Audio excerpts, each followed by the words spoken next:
Hello my dear students and welcome back to my channel Tuli's biology. तो आज जो मैं वीडियो लेकर आई हूं ना, this is actually a myth buster video for biology. So the biggest myth regarding biology is that कि ये एक ऐसा सब्जेक्ट है जिसे सिर्फ रट्टा मारना है। ठीक है, अगर इतना ही आसान होता ना बच्चों, तो फिर हर कोई रट्टा मार के फुल मार्क्स ले आते या फिर अच्छे मार्क्स ले आते।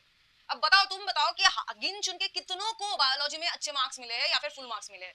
अगर इतना ही आसान होता तो हर कोई डॉक्टर बन जाता, हर कोई नीट क्रैक कर लेता, हर कोई फुल मार्क्स से पास हो जाता बायोलॉजी में, या फिर फुल मार्क्स तो छोड़ो, कम से कम अच्छे मार्क्स ले आता। लेकिन ऐसा तो होता नहीं है ना, होता नहीं है। यही तो है बेटा मिथ। हमें सोसाइटी से सिर्फ यही पता चलता है कि बायोलॉजी ये तो कुछ भी नहीं है, सबसे आसान सब्जेक्ट है, बस रट्टा मारो बस हो गया खत्म। नहीं बच्चों, ऐसा नहीं होता है। ठीक है, this is not the case. तो एक्चुअली में अगर आप लोग फुल मार्क्स लाना चाहते हो या फिर अच्छे मार्क्स से बायोलॉजी में पास होना चाहते हो, तो फिर मेरी ये ट्रिक सुन लो, क्योंकि इन ट्रिक्स को अगर आप लोग फॉलो करोगे तो फिर आपको तो फुल मार्क्स मिलना पक्का है।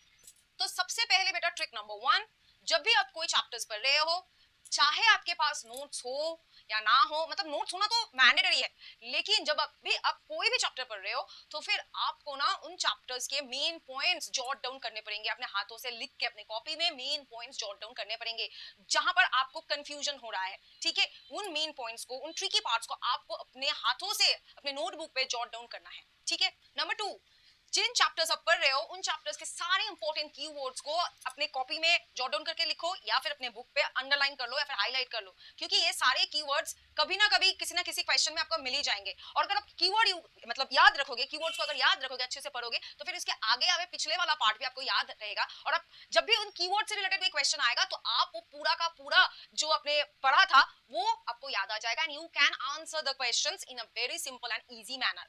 ठीक है, नेक्स्ट पॉइंट, चैप्टर्स के जो भी चैप्टर्स आप पढ़ रहे हो उन चैप्टर्स के सारे इंपॉर्टेंट डायग्राम्स, इंपॉर्टेंट एक्टिविटीज को अच्छे से पढ़ो, कॉन्सेप्चुअल लर्निंग करो उन सारी चीजों की। ठीक है, कॉन्सेप्ट क्लियर करो अपना, और उन एक्टिविटीज और डायग्राम से रिलेटेड सारे के सारे जितने सारे हो सके क्वेश्चन सॉल्व करो। ठीक है, और कोई भी चैप्टर अगर आप पढ़ रहे हो तो उसका माइंड मैप अच्छे से कर लिया करो कि मतलब चैप्टर्स में इंपॉर्टेंट क्या है, इंपॉर्टेंट कीवर्ड्स क्या है, इंपॉर्टेंट डेट्स क्या है, किसने क्या डिस्कवरी किया है, names, important discoveries, important dates, activities, diagrams, important keywords, ये सारे अगर आप जॉट डाउन कर लो अच्छे से, तो फिर आपको बायोलॉजी में फुल मार्क्स पाने से कोई नहीं रोक सकता। तो फिर ऐसे ही हेल्पफुल वीडियोस के लिए मुझे फॉलो करते रहिएगा।